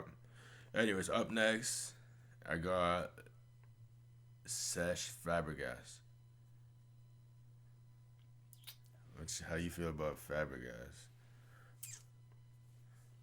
How you feel about Mr. Fabregas? I don't know. I would say at a time he was overrated. Really? Like I think so. The Arsenal days you talking about? Yeah, like he had like his peak days where I think people like rated him pretty highly, but I think like now he's kind of underrated because I saw he's still performing right now. No, right? He's still like He's still doing okay, no? I haven't kept up with him since me neither. That's why since he left Chelsea. So I don't know. I think he went. But while he was on Chelsea, he was still performing a bit. Oh yeah, he was still doing his thing on Chelsea. Yeah, most definitely. And that was like what, last season? 2 seasons ago? Last season, 2 seasons ago. I want to say 2 seasons ago. You know what? I'm gonna go with properly rated on Czech Fabregas. Like, you know, he's considered a great player. Like, I know some people consider him like one of the greatest defensive, like mids. So mids, yeah. Especially when like I don't know. I personally don't, but like as a mid. Yeah, I don't know. Like, I don't know how I feel about Czech Fabregas, but like, yeah, I'll say properly rated. Right. I don't remember too much about his game. Mm-hmm. He's a very like unnoticeable player. Lot to diss him. Exactly. But then again, he did play a position that like we already know who the greats are at that fucking position. Yeah. So, anyways, up next we got the answer, Allen Iverson. How you feel about AI? I mean, underrated, he's, overrated. What is it? I mean, he's 100% not overrated. That's for sure. I'd say he's properly rated. Like, I want to lean to underrated, but he's not. Like, everybody knows who AI is. I'd say like some people might say overrated because he didn't win a chip, but like I'd say he's underrated because he didn't win a chip. So like I'm gonna give him properly rated. Like, I think that AI gets the respect that he deserves for what he did, as a player. Like, he's touted pretty highly for a player who didn't win a chip. Probably the most highly touted player, or highly ranked player for someone who didn't win a chip. Yeah. I would say. That's fair. That's fair. And now for my very like last one, and this is one of my like really like favorite players, soccer players, I would say. Paul Pogba. Oof, Paul Pogba, bro. Paul Pogba is fucking underrated. Yeah? I think so. Like, I mean, I don't know, bro, because he's, like, some people are going to call him overrated because, like, a lot of people rate him highly. Like, Paul Pogba, bro, like, I feel like because of his days that he's had at Man City since he left Juventus. Man United. Man United, my bad. Since he left Juventus, I feel like people would say he's overrated because he hasn't really been playing well over there. But, like, yo, man, that guy's got that midfielder touch, bro. Yeah. He can lay a sexy pass, bro. It's just, I don't know what it is with Paul Pogba, bro. Paul Pogba is like, he could definitely achieve more. Most definitely. He could definitely achieve more. Like, he's an underachiever for sure. Mm-hmm. Which is fucked up to say because, like, he's won some Serie A titles. He's won a World Cup. Like, but he's an underachiever because I think Paul Pogba could have been one of the greatest midfielders of all time, and I don't think he will be. And first of all, he's an idiot for leaving Juventus. He should have never left. Why the fuck did you go? Say it louder, please. Say it louder, bro. Say it fucking louder. He thought he was LeBron going back to Cleveland, bro. Like, my guy, you're not Messi or Ronaldo, bro. Like, first of all, you're a mid too. Like, no offense. Like, yeah, I know mids can do a lot. Like, they help a lot, but like, soccer's not like a one man. Oh, bro, this guy really thought I'm gonna go back to Man United and fucking fix all the problems, bro. Bro, Wayne Rooney, he's gone. Ronaldo left a long time ago. That team, you know who their best player were when this guy came? Who? Like, bro, was Rashford even a thought at the time? I swear he was still a rook. Rashford, maybe Cavani. Was Cavani a thing? Cavani came after. Just got there. Yeah, Cavani came after last season. Who was the best player? The best player was fucking Jesse Lingard, probably. Like, probably, actually. Or Oli Mata, like, like Anthony Martial. Bro, I love Anthony Martial though, bro. Like, don't diss my guy. But Anthony Martial's bootleg, bro. Nah, underrated. Anthony Martial? I like Anthony Martial, bro. But I don't know. But yo, their best player was fucking like one of their best players, like one of the players that are most well known on the team, Jesse fucking Lingard. That guy's trash. So he light that guy's trash. He light skin. Bro, what's a celebration, bro? Like, bro, get that fucking shit out of here. You're trash, bro. Don't talk to me about Why did Paul Pogba leave? He's so dumb, bro. Why did he leave? I brought frustration out of this man today. Bro, because I love Paul Pogba, bro. Because the topic is perfect for what he went there for. So I'm gonna give Paul Pogba a properly rated as well. I know I'm dodging a lot of your questions. I've given a lot of properly rateds, but it's because I see arguments to both sides. Mm-hmm. I know why people are gonna say. I know a lot of people are gonna say underrated who are fans of Paul Pogba, and I know a lot of people are gonna say overrated who are not fans of Paul Pogba. Facts. I think Paul Pogba is a very popular personality as a player. Yeah. And I think because of that, people are gonna call him overrated because a lot of people love him. Yeah. And then I think people like us who understand his skill and how great of a player he actually is, but he hasn't been performing, will say underrated. So, but like Paul Pogba's career and what's happened to him that's his own fault. That's his own fault. Because if you're gonna leave Juventus, at the very least, go to a team where you'll have players around you, bro. You're not a scorer. You're a passer. You're a true mid. And he's good. He's okay on defense. You can pass the ball. You're a mid. You're a perfect mid. You're exactly what they need you to be as a mid. Yeah. Bro, who the fuck are you passing the ball to? Rashford. But Rashford's great now. Rashford's a great player. I'm not dissing Rashford, but it took him some time. He was young, bro. It took him some time. Yeah. The guy tried to go back to the team that he failed on and tried to be a hero. And then plus they had Mourinho there for a bit, and he didn't fucking like Paul. He didn't mess with him like that either, yeah. That was a whole shit show. I remember they had a whole beef. Mourinho has fucked up a lot of things, bro. And I have a lot of hate for Mourinho, bro. After what he did to my Chelsea squad, fam. He's been doing good on the Spurs though. This well, the Spurs also have a good team, kind of. You know what I mean? But Mourinho fucked a lot of shit. There's a lot of big names in the English Premier League right now that started with Chelsea, and now they're doing dirt on whatever team they are. Mo Salah, KDB, even Lukaku was nice. Bro. Lukaku, yeah, I feel like Lukaku. I feel like is not as big of a loss as probably the best midfielder in the world right now in KDB. I mean, just imagine Mo having Salah, who's one of the greatest attackers in the world. Imagine having KDB, Mo Salah, and Lukaku on the same team for just a second, And Eden Hazard. Just a second. Imagine having that lineup. I mean, fuck. I feel bad for you. Yeah, fuck Mourinho, bro. I fucking hate that guy. All right, brother. You got any more for me? Or is that the last one? No, we straight for today still. We straight for today? Yeah. That was a rough one, bro. I know I dodged them a lot. I gave you a lot of properly rated, but I'm an overthinker. I see all sides, but it's all good, bro. It's all good. Anyway, I believe in your judgment. Thank you, sir. Thank you, sir. You understand my logic? Yeah, you're very welcome. Okay. Okay. All right, yo. So, we're gonna call it a podcast right here, guys. Thank you so much for watching. We once again greatly appreciate it, and we'll catch you on the next one. Take care. Peace.